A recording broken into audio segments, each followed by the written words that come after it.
Welcome to the pod presented by Prime Video. They're taking care of us here in March Madness. And I'm going to tell you, gentlemen, I could not be more excited here.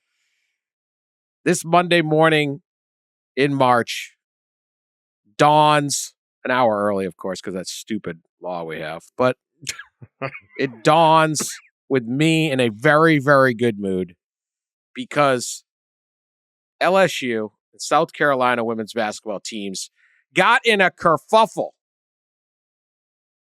Dare I say some are describing it as a brawl, which I felt was a little bit much. But who cares? We did have a fan come from the stands, Dan. Yes, some player's brother jumped the table to get in. That don't do that. The players want to get after it, though. I'm here for. There's nothing that puts pep in Dan's voice quite like a fight. This Football, is what we need. Basketball, whatever. This is women's basketball is on fire right now. Caitlin Clark's out there just humiliating people, jacking up shots from the logo, flopping, yelling at the refs. She works the refs like Bill Lambier back in the day. Like, she is relentless. South Carolina, undefeated season. They're scrapping with this LSU team that's got too much personality. They're like a reality TV show. There's a little extra with this LSU team. I love it. Give me all the extra. A Kim Mulkey team is a little extra? No. Yeah. She's talking about a on-court brawl while wearing like sequins, and I don't even know what that jacket was. I don't want to disrespect the jacket by describing it wrong. You look great, Kim. You look great, coach. Bring it. I want all of it. I want all the drama, all the fights. I want all the anticipation. These two better match up. That selection committee better not get all weak and not match these two up in the Elite Eight. We want the rematch. We want the brawl. The sport is great. This is one of my favorite and least favorite things in journalism occurred. Game marred by brawl. It's never marred by a brawl. It is never. If someone gets, it's highlighted by a brawl. It's highlighted. Yes, it is. It's like, why are we talking about the game? Because of the brawl. Because of the brawl. Like, you know what? Like, what was it? Rudy Tomjanovich got sucker punt. You don't want anyone injured. That was bad. That was bad. That's a marring. Other than that, everyone's running around going, see the LSU, South Carolina women, they got in a fight. Yes. I'm a hockey fan. When I was growing up, I'm a hockey fan because they'd get in a fight in the game, the bench clearing brawl, and then the newspaper would say the game was marred, and we'd run to school and talk about the brawl. I want more brawls. More scrap. This is post You Go Girl. We're in on it now. It's real stuff now. Yeah, you go girl. You go girl, and if you got to deck the other girl, go ahead. This rivalry between LSU women and South Carolina women has been incredible for women's basketball, and I'm trying to compare it to like something in the sport. You know, going back, I guess, to Tennessee-UCONN, would be maybe the closest comparison. But it has just gotten so heated in the two coaches, as we saw in the post game of the post game news conference. They're completely different in a lot of ways. Their teams are completely different. And just a fun rivalry that has brewed the last couple years.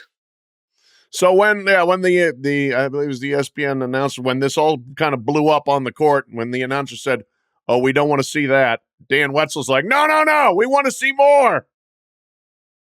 I happened to be at a bowling inciter of violence. I was at a bowling alley bar at the time. Oh boy! And the game was on in the corner. I was not bowling. I was barring. Of course, you were barring. Lounge. It's called a lounge. Bowling alley lounge. You were lounging. I was lounging. So the game was on, and no one was really watching the game, but it was on, which is great. And then all of a sudden we got the scrap, and now everybody at the lounge is no longer lounging. They're getting fired up over this thing. Fighting brings people together, Dan. Dana White of the UFC says his sport's primal. It's from the caves. And he says if you had, it'll be the last minute of the Super Bowl, NBA Finals, whatever event you want. Final minute. And if two drunks are getting a fist fight in the upper deck, everyone turns around and tries to watch the fight. Mm-hmm. That's why his sport will never fail. And I'm all for it. No, it was heated. There was a shove, whatever. The good part was Kim Mulkey just not backing down. Like, never. Dawn Staley says the right things. It's like she does, right? This is what you're supposed to say. We don't want to be a part. What was her quote? She had some very nice, good, responsible quotes. Yeah, but Dawn Staley will get fiery too now. I'm not messing with North Philly now. We're not messing with North Philly. No. Okay, now I'm not saying that. In this instance, she may have said the quote unquote right things, but she will get after it. Absolutely. But that's, in a locker room, I don't think. But yeah, she said, but Kim Mulkey, look, no one wants to be a part of that. That's what Kim Mulkey said. No one wants to see that ugliness. I disagree, but to each their own. To each their own. But I can tell you this. I wish she would have pushed Angel Reese. Don't push a kid. You're 6'8". Don't push somebody that little. Those two girls that were jogging, let them go at it. Yes. We don't want to see this, but I'm going to amp it up. Yeah. Am I a bad person, Pat? Well, yeah, you're a terrible person. That's been established for years here, so we're not breaking new ground here. But no, look, if we're going to cover women's basketball like a legitimate sport, then you cover all of it, the good and the bad, the crazy, the weird, and this qualifies as crazy and weird. I can't remember seeing a brawl where a fan jumped out of the stands, and it was Flo J. Johnson, I believe, his brother apparently came out. She was the one that got decked by Camila Cardoso. Apparently. Yeah. Well, yeah, I mean, you're going to get arrested, but LSU, family... I think LSU had said he didn't get arrested, but I think the advocate of Baton Rouge just put out a report this morning with the arrest report. He was arrested, apparently. Yeah. So got to stick up for your sister, right? That's but worth the arrest. Yes, worth the arrest. But you're going to get arrested. No, stay in the stands. Let Angel Reese come in and solve this problem. Then we could have really had some fireworks if Angel Reese and 6'7" Camila Cardoso had squared off. But as it is, all right, so Cardoso is going to be suspended assuredly for the first round of the NCAA tournament, right? That won't matter because South Carolina is going to play some they're going to win by 50. cadaver. Yeah. But I guess everybody else who got ejected is going to be okay to play. So from that standpoint, there's no lingering effects here.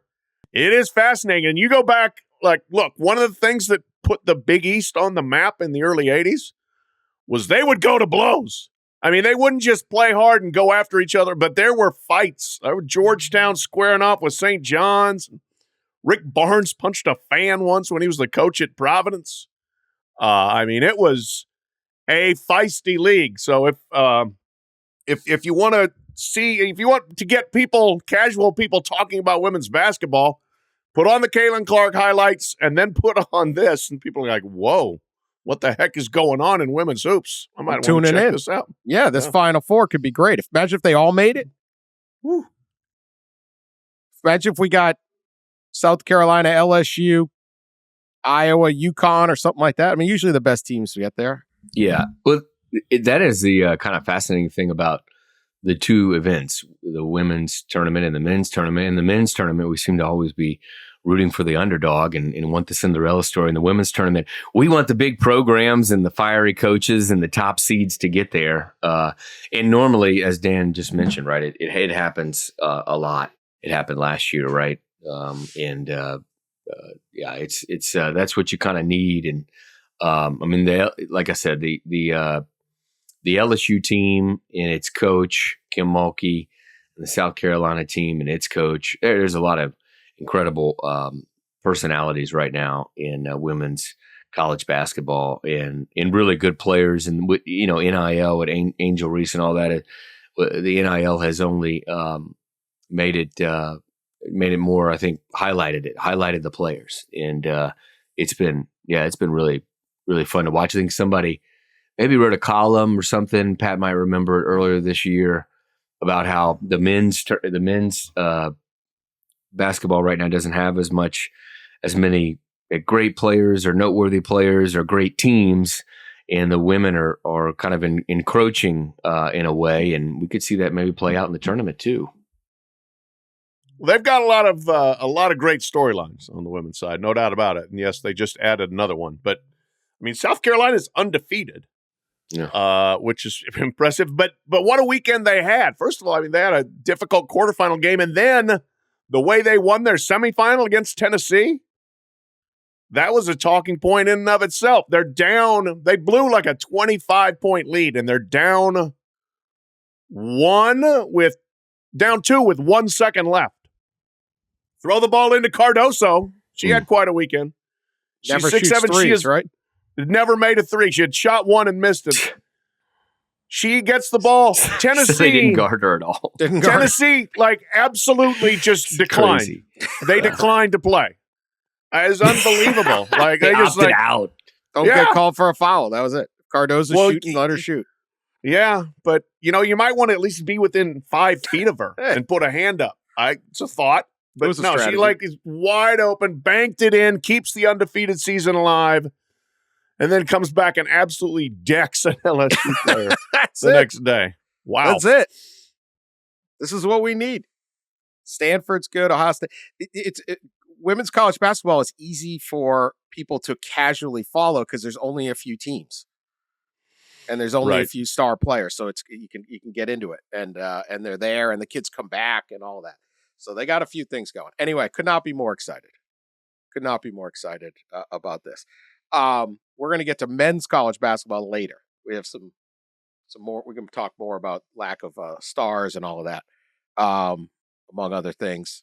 Larry Bullard, but we do want to get to the most important story going because it only determines the future of college athletics in general, and that is whatever the hell the commissioners are doing in their various meetings and deliberations, including how they will divvy up the massive revenue pie of the college football playoff. We had a meeting last week that Ross, I think, we had two developments. One, there seems to be a cooling to the atrocious idea of the SEC and Big Ten getting automatic buys. Seems to be cooling. I believe you reported that. And then also uneven revenue distribution that would favor the Big Ten and SEC. Give us the details. Yeah, we're entering a very big week for the CFP. They whether ESPN gave them an exact deadline or not kind of remains a little unclear, but they've put an internal deadline on by the end of the week, by Friday, to come to an agreement on a revenue distribution model for a new contract. So then they can finalize the ESPN extension starting in 2026 and going through 31, an extra 6 years on top of the 2 that we have left under the current contract. So they're trying to zero in on this revenue distribution model, trying to figure it out. And Friday we reported some numbers that had started, as you might expect, right, leaking out because conferences socialize the revenue model that they're looking at with everybody in their league.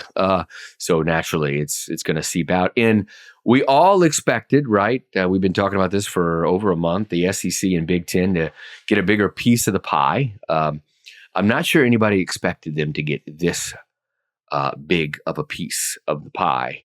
So it gets a little complicated with the numbers, but the current deal calls for the Power 5 conferences to split evenly 80% of the revenue that the CFP makes. 80% split among the Power 5, each get about a 17% cut, something like that. The new proposal, which is just a proposal, but I would be surprised if it changes. If it changes drastically, I'd be very surprised. It calls for the Big Ten and the SEC to split around at 58% of the revenue. So again, currently 80% is split among the 5. Now we have 2 conferences earning 58%. So they're kind of on another tier now. Permanent. It kind of draws a permanent line between them 2 and everybody else. So they get around 29% each conference to split among their members.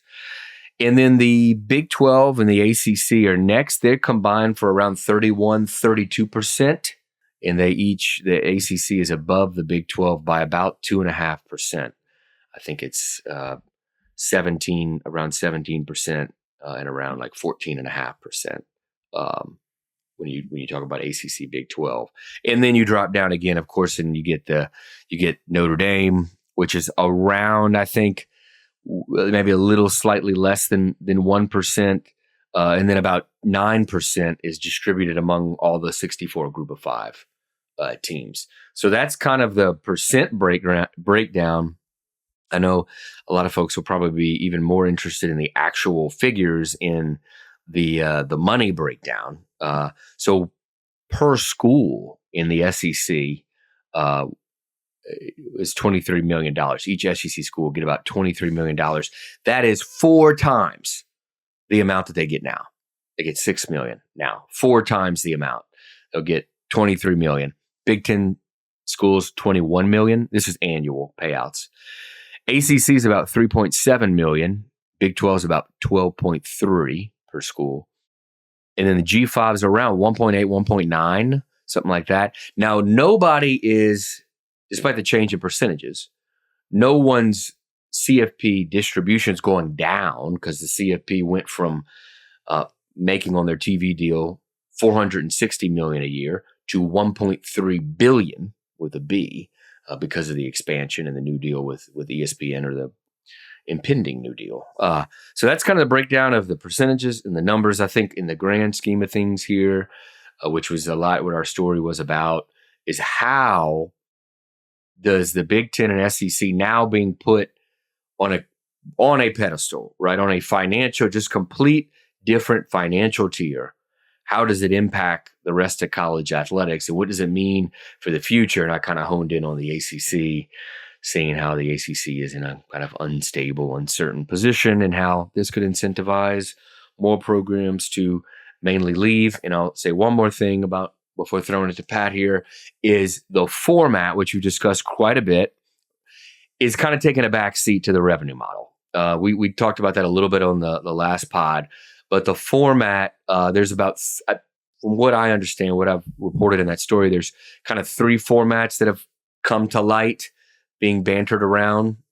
And Dan, you're right. I think the public outcry over the guaranteed buys for the SEC in Big Ten has kind of tabled that discussion on the buys. I don't know that it's completely over, but certainly I think there's enough pushback, to table it. So the 3 formats, though, overall, is the one we discussed and reported on a couple of weeks ago. 3 automatic qualifiers each for the Big Ten and SEC, 2 for the ACC in Big 12, 1 for the Group of Five, and 3 at large. And then the second is kind of a similar model to that, except not as many AQs. So it's 2 each for Big 12 SEC, 1 each for ACC, or Big 10 SEC, 2 each. Big 12 ACC get 1 each, Group of Five, 1. And then you have 7 at large. And then the last format kind of in discussion is, instead, right now we have a 5+7 for the next 2 years. 5 automatic qualifiers, 7 at large.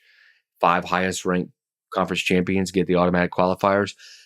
They're discussing a 5+9, 9 at large, 5 automatic qualifiers. So there's kind of the gist of it. Big week for the CFP. Well, I'm certainly glad to hear that the SEC and Big Ten are trying to get more for themselves. They've been struggling, so it's great. They Happy also for those share. guys. Sounds like I say something nice. Yeah, they share a Groupon account, I think, too. Yeah. Yeah. Get through. Yeah. Happy for those little plucky startups there. Yeah. Explain this to me like I'm 5, Ross. Why can't they simply do the annual revenue distribution based on what the conferences actually put in the playoff, as opposed to predetermining why performance-based, right. Yeah. There was discussion. I think even the Big 12 had put forth maybe a thought that, because there is performance-based distribution, right? It's going to be in the current proposal. It only makes up, though, $100 million of the $1.3 billion. And what I'm led to believe is that each participating team will get $3 million for the first round for just qualifying, and then $3 million for the second round, and then I think 5 and 5. Now those numbers could definitely change, but there is a performance distribution structure. But there was a suggestion from, again, the Big 12, maybe some others in the room, to increase those amounts by double, triple, even quadruple. And instead of the performance distribution accounting for $100 million of the $1.3 billion, maybe it accounts for $400 or $500 million. Seems like a good idea. I don't exactly know what happened. It's a great question because it would seem to be fair. And the thing is, at the end of the line, the Big 12 and SEC, because of the teams they have and the value they bring, they probably are going to get what they're asking for, but they're going to get it in an earned way. So yes. I don't know exactly what happened. I remember I talked to somebody this was a couple weeks ago and thought, hey, why don't y'all just do it all by distribution? Of course, that shut down immediately because there would be conferences that would never see a dime, especially in the group of 5.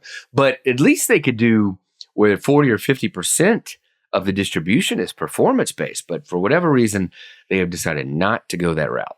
Whatever reason. Whatever reason, because the Big 10 and SEC told them that's the way it's going to be. It just is amazing to me, their ability to bully their way into more and more advantages. I mean, this is an inevitable self-fulfilling prophecy of those two breaking away by just taking more and more and more away from everyone else. And, it's soulless, it is gluttonous, it is ruinous, and it also seems inevitable. I think, not to make this too dramatic, but I'm going to make it pretty dramatic because this is just symptom of what we're seeing over and over. And I think Greg Sankey and Tony Petitti, I'm not sure Petitti cares, but maybe Sankey does. And some of these ADs in their leagues that are pushing for this need to really take a thought on whether they want to go down in history as the people that ended is a bit much, but dramatically altered how college athletics works in this country. Yeah. Because these are these kind of decisions, not the crap they're going to talk about on Capitol Hill, not the stuff not NIL, not a transfer portal, not that stuff. Conference realignment in uneven revenue distribution and ridiculous advantages and getting away from competition and some level of fair play is what will end this operation. And that's what they're treading on. Maybe they don't care. Maybe they just want more guaranteed money for themselves. Maybe they don't care if Pac-12's gone. They don't care if the ACC's gone. They don't care if the Big 12's gone. They don't care. They don't really care. That's fine. I can't get them to care. But they will go down as the ones that killed this. Because right now they have confused the public and confused the politicians that this is about players getting money to go to a college, some recruit choosing this college or that, or Angel Reese getting money. I don't even know what they're upset about. God knows what they're going to say in this week's hearing. That ain't it. It's conference realignment, and it's stuff like this. Is a very, very clear and obvious way to do this, and they're choosing not to do it. And they're doing that maybe at the behest of their networks. I don't know. But they're the last line of defense that says we're not going to further destabilize the ACC. We're not going to do this. We're going to do what's best for college athletics as a whole, which in the past has been something that people cared about. Now, if you don't want to care about it, you just want to blow it all up because you're going to get a little bit bigger piece of the pie, that is fine.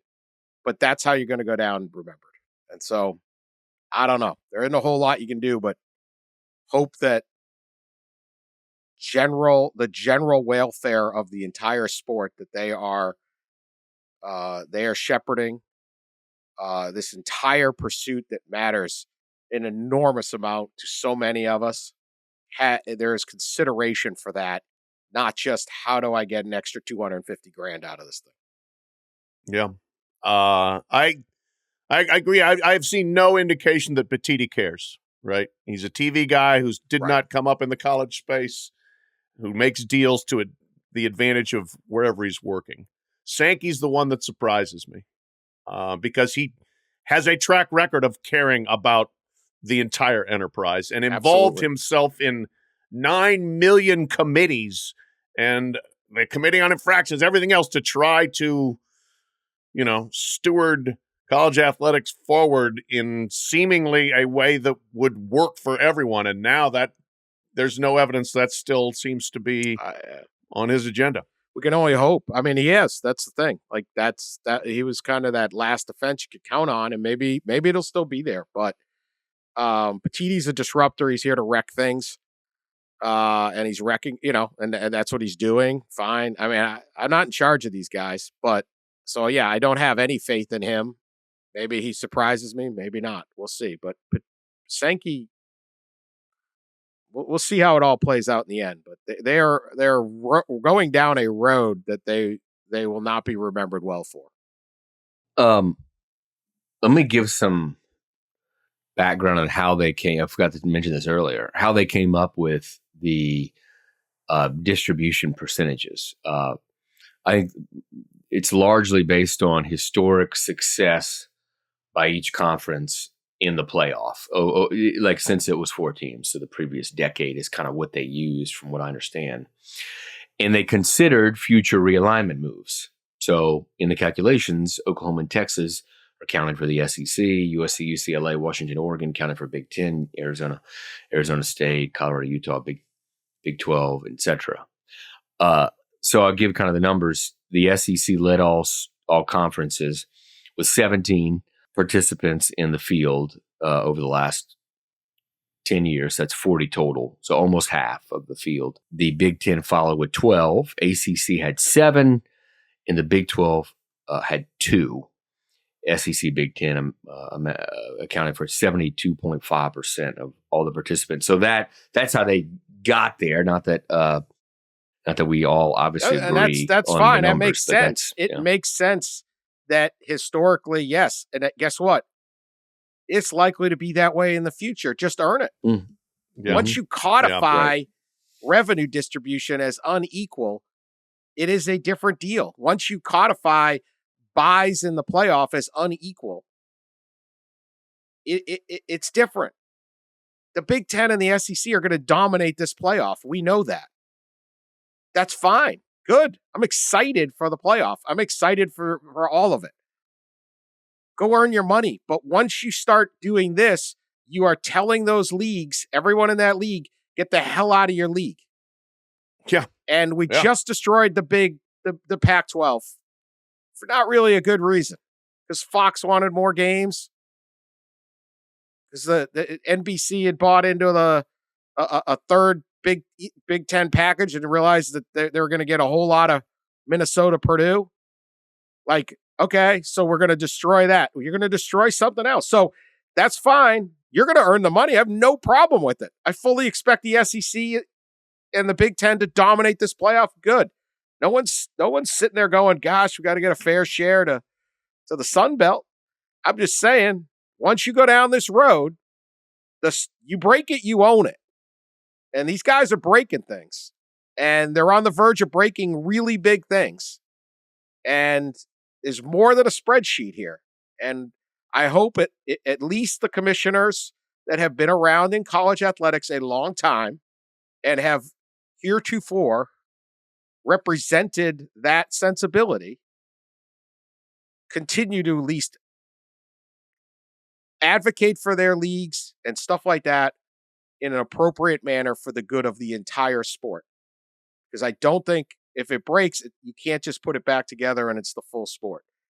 And it's very tenuous times. I mean, we go through every week, we do the same thing now.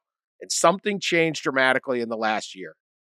Something changed absolutely dramatically. So the public focus, and I know there's a Washington here, and we talk about later in the week because we got too much other stuff, is all on The players. But this is the stuff that's ruining the sport. Yep. And you mentioned destabilizing the ACC, and it's something I wrote about in that story, how this could incentivize more teams to leave. Of course. Most notably, some of the 7 that got together last spring. Why would you stay in a league that's paying you less? Right. Think about the differences of between the SEC, a CFP payout, and an ACC CFP payout is roughly $10 million.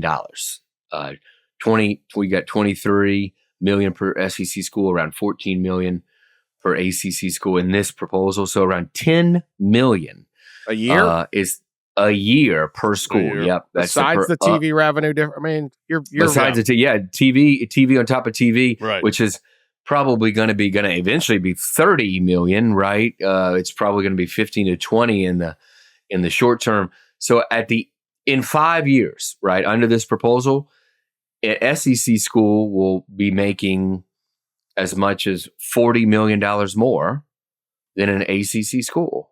And that's why you obviously see what Florida State's doing. And this CFP distribution proposal is probably going to incentivize more, namely Clemson. But what I want to get at is something raised to me over the weekend by a few people. And it's something we talked about on the pod plenty before, and that is the alliance. 2 years ago, the ACC and Pac-12 had in front of them a deal in the Big Ten. Had in front of them a deal, and they delayed it a year and a half. We screamed at them at the time to take it. Had they taken the deal, this will probably look a lot different. But are we all have to be adversaries like we're trying to buy a car? Like you could have bought the car for 10 grand last week. It's 20 now. Tough break. That's right. Like, is this draft day where you're like, you're in a different world than we were? You got to throw in, one more first round pick. I want all my picks back. Do we have to have it that way? Yes. The ACC screwed it up. The Pac-12 screwed it up. The Big Ten is destroying them both. But do we have to sit there and go, well, you dumbasses? Yeah, they were. Yeah. But I mean, you termed it the original sin, Dan, in all of this, and it was. But there's been a lot of sins committed since then. And do we have to just keep committing sins, or can we get back to trying to at least have some sense of a fair national playing field? This can't be just like industry where let's just pummel them to death. And it's like you screwed up. Now I'm going to pummel you to death. It's like, you know what? Let's keep this operation going. I don't know. We're going to find out. One last thing about the ACC, like stability and all that. There will be, at least in the proposal, there's a look-in provision in 2028 where that really is in there for conference realignment purposes. But if there's any conference realignment before 2028, it triggers the look-in. So the contract can be reopened. And I'm guessing that's in there because of the situation in the ACC. Because if you think that the ACC without a Clemson, without a Florida State, without maybe even a North Carolina or Miami is going to get the same money or the same access even in a playoff format, you'd be crazy, right? So there's a look-in provision there right now, at least in the proposal, which was apparently as we reported, encouraged strongly by the Big 12 leaders, which is interesting. So. Yeah, right. I mean, the Big 12 was definitely asking for a look in there, I think, because that was one of the keys to getting them to largely support the Big 10 SEC power play. It's like, okay, but we're going to have to we need a window into this thing after a few years to see how it's going. All right, we'll be back right after this message. All right, weird story we're going to get to here. You guys remember the college football career of Mo Hassan? Oh, maybe you don't. No. Okay. No, he was a backup quarterback at Vanderbilt and then later at USC. And the other day, he was talking on a podcast and he came up with this juicy item. He played quarterback at Vandy from 2018 and 2019. Then he did 2020 and 2021 at USC. He said, I was approached at Jason Aldean's bar in Nashville. Try that in a small town, right? Approached at Jason Aldean's bar in Nashville by the Italian mob to fix football games. This is Mo Hassan. I went to get drinks, and so I'm alone right now because he left his table with the friends, and I'm not with my friend group. He comes up to me. He offered me $300,000. He said, for something like this, my clients, $250,000 to $300,000 for a game. He said, we regularly talk to guys in your position about fixing games. He said he named guys in the SEC who, I don't want to say their names because they're in the NFL right now. And that's a bad look. That's a bad deal. But University of Alabama. He said almost every game in the SEC is rigged. This was his comments. I think I'm just going to, I don't know if I'm going to even wait for you guys. Mo Hassan threw 17 passes at Vanderbilt. That's right. I was just looking up his stats. There ain't many. $300K to not play. I wonder what they're paying the starters. I'm not an expert on the Italian mob. I'm not really sure that operation exists, but I have seen Goodfellas numerous times. There you go. That's big close Godfather fan. Mm-hmm. The story makes zero sense.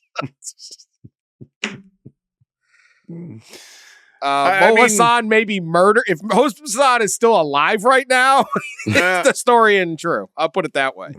Yeah. Some guy comes up and says, "Oh, we're fixing games on," and these are he names the other players. Yeah. So you're just going to give away the gig? I got apparently the University of Alabama rigging football games. Sure. For me, but I'm going to tell this backup QB at Jason Aldean's bar in Nashville all about it. Who could just go to the FBI? Sure.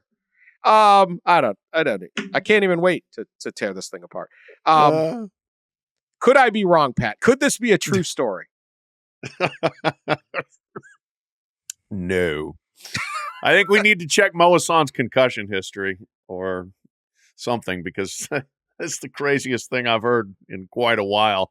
If you're going to try to fix a game in the SEC, finding the backup QB at Vandy randomly at a bar is probably not going to be the best avenue to get it done.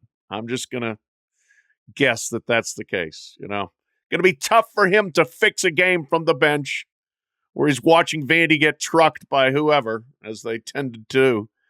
So I'm going to go with no on this. And yeah, Mo, maybe he's got a career as a screenplay writer or something, but he's coming up with fiction here. A lot of people have been approached probably at Jason Aldean's Nashville bar, or they think they were approached, but they were really hammered. I'm just saying. I've been there. I was approached a few times. It was the band trying to get money. They come around with a bucket. Yeah, right. Yeah, that's exactly right. That's what they do. Yeah, that's right. Tip the band. Yeah. This story, it bothers me because it just gets aggregated, right? Yeah, like who, what, like why? And everyone reads it and goes, "Oh yeah, all the Italian mob's got all the SEC. Oh, University of Alabama. Let's just throw Alabama in there." Sure. Like there aren't real. Gee, I wonder which quarterbacks that are in the NFL were from the University of Alabama. Jeez, Tua. Just a rando group. Yeah. Come on, man. This story. Also, Alabama did a bad job dumping games. Right? If they lose a lot. I don't know what they were against the spread, but no. This isn't how you do it. You don't randomly walk up to a guy in a bar. It just said you gave away the plot. You admitted. The guy admitted the entire thing. to a random dude. Not settle. No. That guy'd be dead. That guy's swimming with the fishes. Like, what is this? You can say anything these days. It's aggregated. People believe it. Like, it's just not a thing. This was one of the more ridiculous stories. We're here to tell the truth. We're here to we're the fact checkers. I don't understand. Like, what was he trying to do? Get a tent? Is he trying to sell something? No idea. Hope they enjoyed the Jason Aldean catching a stray on that one. Oh no. Does feed into a little basketball story. Does. Mm-hmm. Yeah, that's right. What is going on? Temple, you can't bet on a Temple game? I think there might have been a line on Temple UTSA, which surprises me. I don't know. They played that Sunday, and that was after the Temple UAB game on last Thursday was taken off the board at a lot of books due to a unusual line movement that was flagged by U.S. Integrity, which is the kind of the gambling watchdog group that almost every conference now has a deal with. That line, the day Temple UAB, the line moved from UAB being favored by 1.5 to UAB being favored by 8, and then back down to 7, and UAB won by like 1,000. They won by 28. There was also some concern, I think, about a line. The previous game, March 2nd, Tulsa at Temple, and Temple was favored by 5.5 and lost by 5. But the big thing was the first half line moved up 2 points, which is, somewhat significant for a half. And the game started Tulsa up 16-2. So there's been scrutiny around Temple. There were some other games earlier that I think had aroused some suspicion. And yeah, I was told by sources that people have had their eyes on Temple for a while, and then things just got crazy with the UAB game. Is there direct proof? I don't know. Is there, a smoking gun that says, okay, this book all of a sudden was $50,000 in action on Temple UAB? I don't think so. It seems like the line movements were fairly incremental, and I think there was money bet in a bunch of different locations. So this was, if the fix was in, it was probably fairly sophisticated. This was not the Dumb and Dumber guys from the Alabama baseball scandal. So if there was something going on, it was probably fairly subtle. But and just a huge reminder that with the proliferation of sports wagering, there's going to be more potential wagering issues. Now, the good news is it's all documented. It's very easy to see line movements and to figure out what's going on. And that's one thing where this isn't necessarily, oh my God, abolish sports betting, because it's easier to catch what's happening. It's not to say, that there wasn't stuff going on with the illegal bookmakers. There sure as hell was. So it's fascinating to see, and we'll see if anything happens there. There was a player at Loyola, Maryland, who was involved in some sort of wagering activity. Don't know what. He got dismissed, but there was something happening there. Temple, Loyola, Maryland, both on the Atlantic seaboard. There was some question of whether there's a group of gamblers in that area that might be trying to influence things. Don't know, but it's been a little bit of a powder keg in the college basketball sphere. Well, you are correct, and I'm glad you mentioned the more lines that are out there, the more the stuff is legal, the easier it is to catch it. Yep. And that's a massive thing. They were fixing the games before. Also, it was easier to fix a game when the NCAA had draconian rules going down, and if, like, say, the Italian Mafia handed somebody some cash just for the sake of handing them some cash at Jason Aldean's bar, the Italian Mafia would then be able to blackmail that player with his eligibility for having anything to do with him. So the fewer rules we have, the better. In this case, I do not believe, although I could be wrong, I do not believe there is more game influencing now than there was before. I just think we're going to have more stories because it's easier to catch. So, but I don't know. But that's my theory. It's better to have transparency. They always said, I remember doing a lot of gambling stories. I remember even talking to Michael Francis, who fixed the Boston College. He was a Colombo, actual Italian Mafia, about fixing the Boston College games back in the day, and long time ago. And for a story, and part of that was, their enemy was Vegas, because if Vegas wants a square game, and the more they can monitor the lines. But back then, you could only bet on a game. Vegas only could you could only bet if you were inside a Vegas sports book. So their data was very, very limited. Now, with the phones and so many states legal, like, things can move quickly and everyone can flag it. So pretty interesting on all that. Yeah, and that's the thing too with the Temple thing, that like they should have all their information probably from all the books now, and getting a report together that may give us more indication of what actually happened or didn't happen there, like, quickly, So it's like, it's only been a few days, but this is not an NCAA investigation that's going to last 5 years. Indiana State lost in Arch Madness to Drake. Congratulations to Drake winning the Missouri Valley. Always fun event they have there. Great league, great competitive league. But that means Larry Blurd, our favorite player, is on the bubble. Pat, should Indiana State get in anyway? I say yes, just for the storylines, the content. Mm-hmm. That's my bracketology. Whatever's best for me. If Indiana State doesn't get in, we riot. That's what I say. Let's go. They will march from. We fight like LSU, South Carolina, like that. That's right. We're jumping the table like that player's brother. We're going. They will. I could foresee a caravan of attackers from Terre Haute heading east on I-70 to Indy. Close. Yeah, it's not far. It's like 75 miles. If Larry Blurd is not put into the bracket, yeah, I think they should be in. Now, shoot, I checked Jerry Palm, CBS bracketology this morning. He not only doesn't have Indiana State in, he doesn't have them amongst the first 4 out. Joe Lunardi has them in the last 4 in. Either way, it's going to be a tense week for the Sycamores, hoping for no upsets in conference tournaments. Nobody coming in stealing bids. They're a really good team. They're a great story. They are very fun to watch. They are offensively spectacular. And if you watch the game against Drake, this is the thing where it helps to actually watch the games. I was there in person. Drake is very good. Drake is 28-6. Indiana State is 28-6.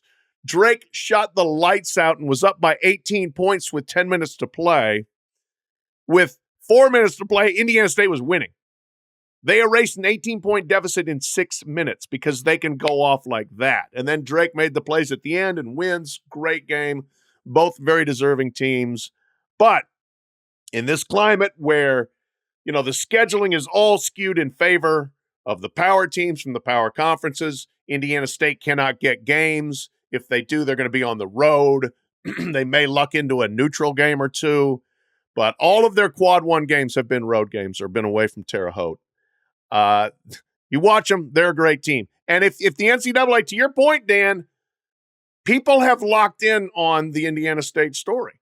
People have watched Robbia, Avila, who is Kareem Abdul-Jabbar, who is Larry Blurd, who is Larry Nerd, who is College Jokic, if you want to go through the litany of nicknames. People are interested.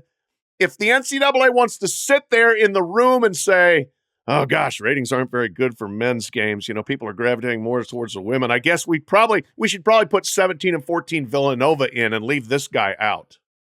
That probably wouldn't be a very good decision if you want to actually market your sport. They say that doesn't matter. We're just being fair here. We're being fair here. It shouldn't. But it shouldn't. But do you want to put the best product on TV that people will watch? I don't think of the world sitting there claiming, say, we got to see 17 and 14 Villanova in Dayton. We really do. No, put in Indiana State. And first of all, just watch them play. They're good, really good. Pat's getting the key to the city in Terre Haute. It's a key to the Ballyhoo bar that's right down the street from the Holman Center. I'll take that key. Kareem Abdul-Jabbar. Kareem Abdul-Jabbar. That was it. Such a great nickname. So what's your read, Pat? They get in or not? I think they do. Now, it does require a little bit of breaking some eggs in terms of, quad one victories and that sort of thing. But if in terms of NCAA net rating, this is the NCAA's own metric that they invented. They came up with. They're in the top 30. And to my knowledge, in the years that they've had the net, which is only like 4 or 5 or 6 or something, they've never been a top 30 team that hasn't gotten in. So I'm gonna say they get in, but I'm sure there will be a lot of discussion about this. It's going to be a big topic all week, and I feel sorry for the Indiana State players and coach Jason Schertz for going to be just kind of be twisting in limbo now till Selection Sunday. I'm excited for the Palm Lenardi battle here. Yeah, oh yeah. Jerry Palm usually correct. They have strong disagreement on the Sycamores. Well, sure. It's going to be interesting. I fear that Jerry's going to be correct again. All right, we're bringing back a favorite here from the fall. Say something nice, all right. We've said plenty of mean things on this podcast. Snarky. I've supported violence. I've accused people of making up Italian Mafia stories.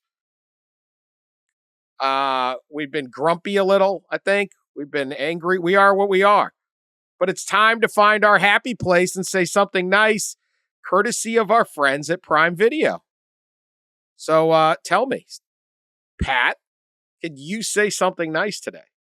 I can. It's March. There's a lot of nice things going on in the college sports world. And I will say something nice about Arch Madness and the mid-major tournaments.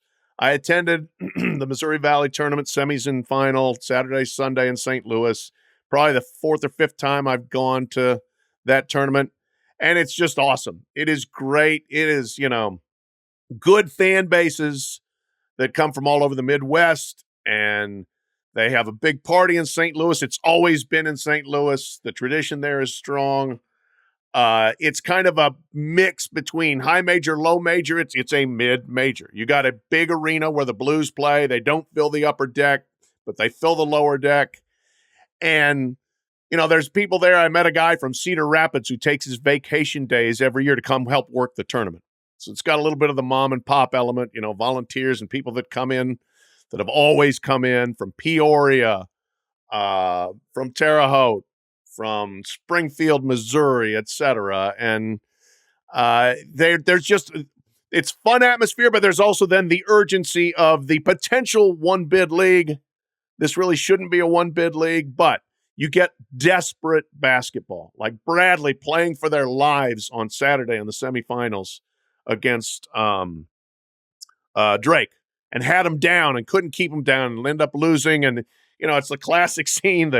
The losing coach is wheeling around yelling at the conference brass like, the refs are favoring the team that you think can get into the tournament, blah, blah, blah, blah, blah. There's that kind of dynamic. It was almost Greg Marshall-esque watching Brian Wardle yell at everyone about the officiating. And like what happened in the A-Sun last week, the quarterfinal games were completely bonkers.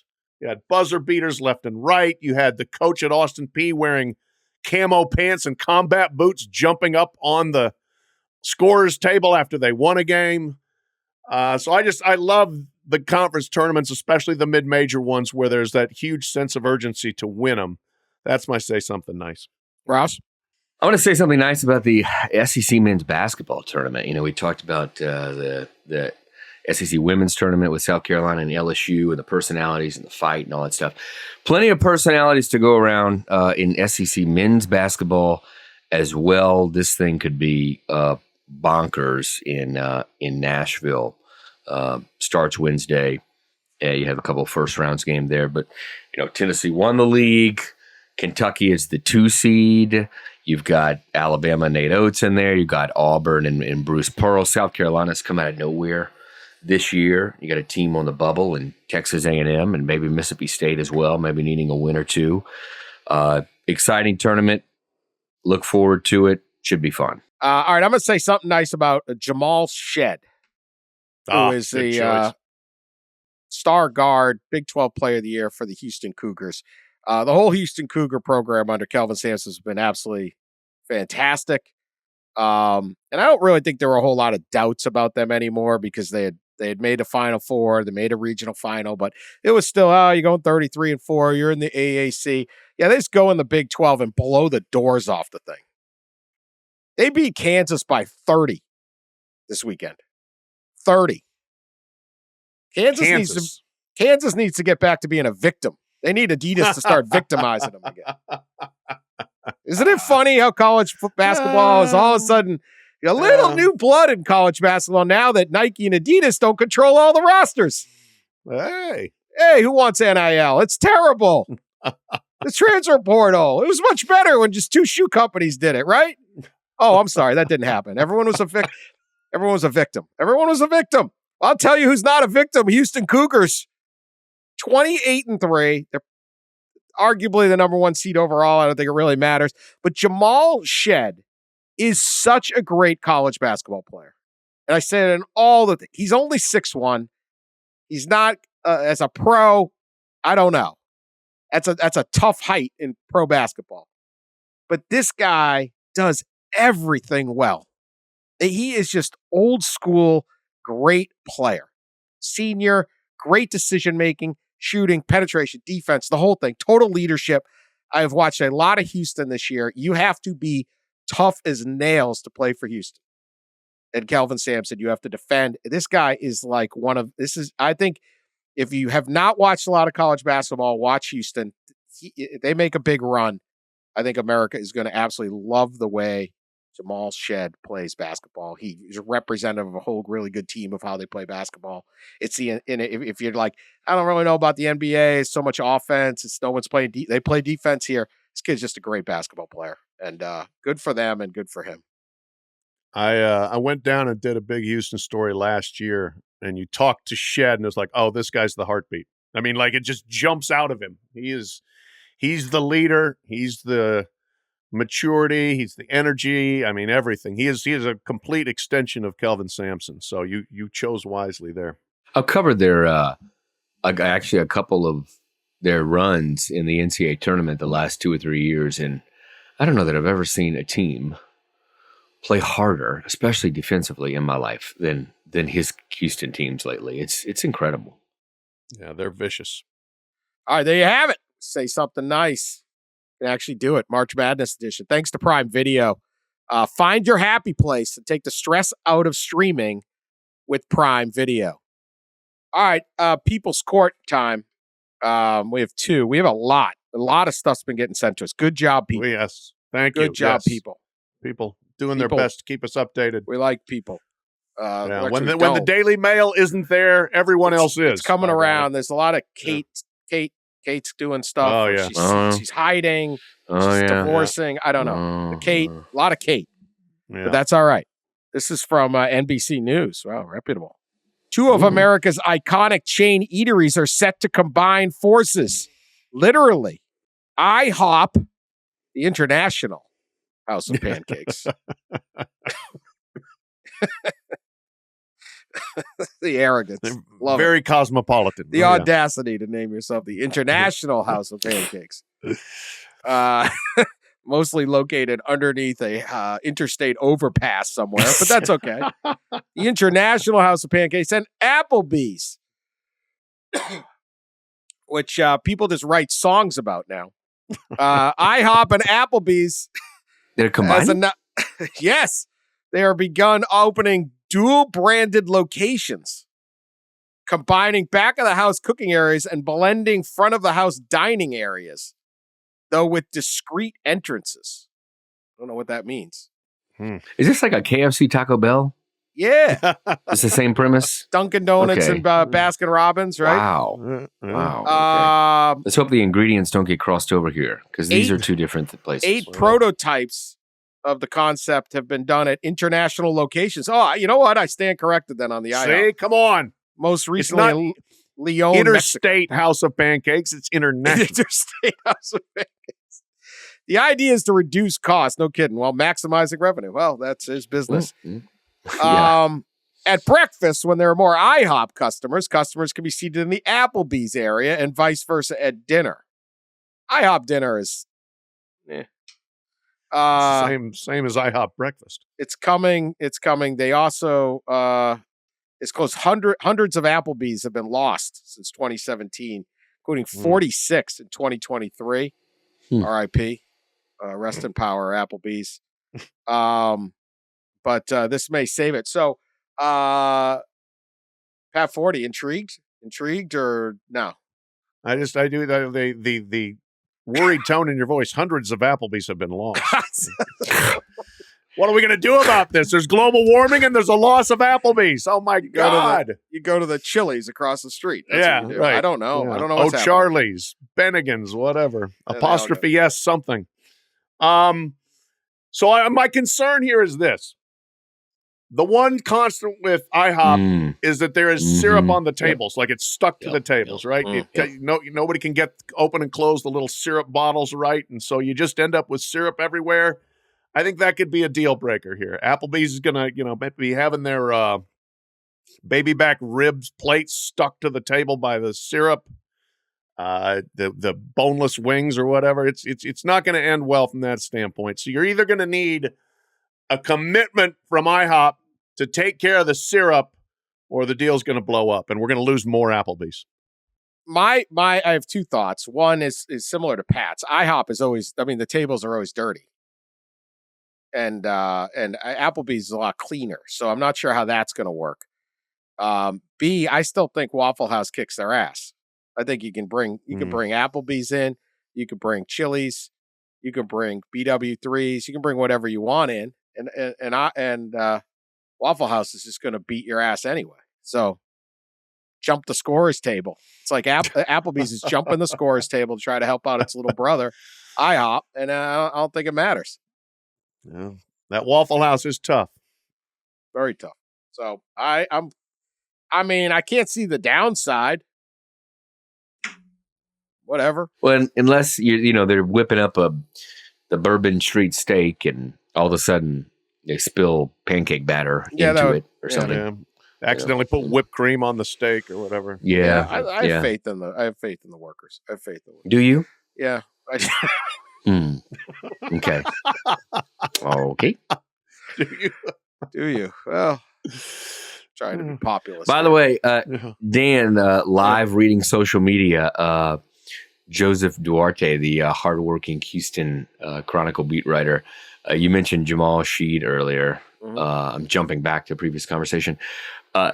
Kelvin Santom's giving a news conference right now, and Sheed is talking to the press right now, and Ched is talking to the press right now, and someone asked him, "What's the worst thing that Kelvin Sampson has ever yelled at him, or called him?"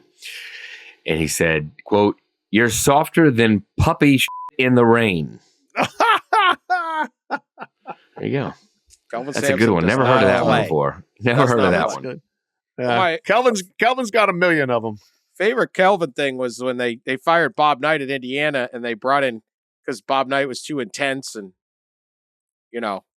fly off the handle and I don't know what, all the reasons they got rid, and they brought in Kelvin Sampson, who obviously had his own issues at Indiana.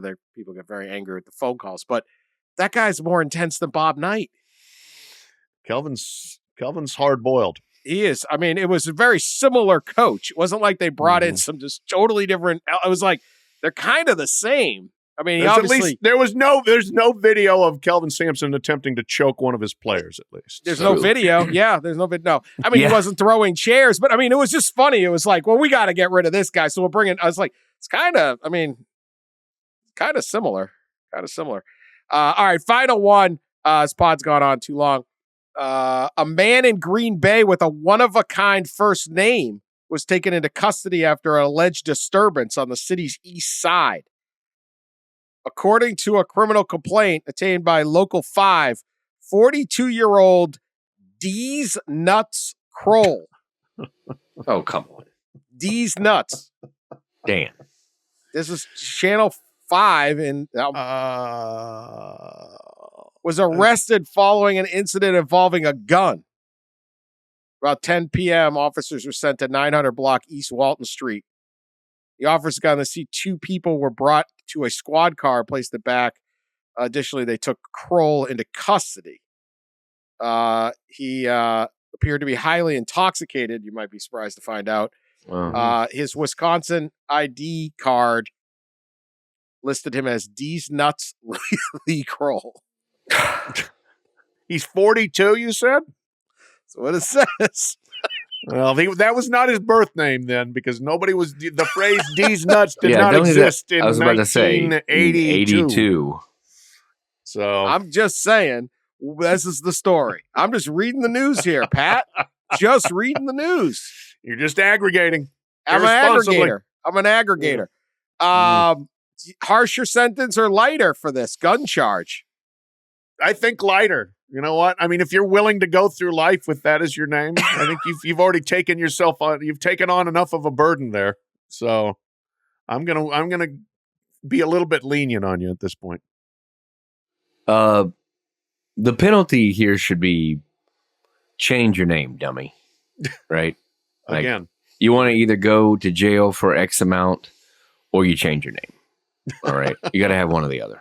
All right. You can have your name, but then you have jail time. Or you don't have your name and you can get out. You go back Very to being simple. called Fred. Yeah. What's going to happen when he's in the pen and he tells the first bunkmate, hey, my name's D's Nuts. So somebody's going to end up getting a little black and blue, I think. I don't know. I mean, there's no respect for that in prison, Dan. Come on. Inmate 1094672. D's Nuts. I don't know what. I need follow up. Now I'm reading it on Yahoo News. I mean, good. We're very reputable. Great. I'm glad we got to that. Oh, yeah, hell yeah. I need more. There's now an Instagram page. Free D's Nuts Kroll. What happened? Why? Ongoing saga. I can feel it. Yes. Somebody in Green Bay, do some work for us here, please. All right. That's our show, clearly. This show. Wow. We are everywhere. All over. We'll be back later in the week so keep subscribing, sharing us on social media, listening to us, all that. And thank you to Prime Video for presenting this episode. Talk to you later.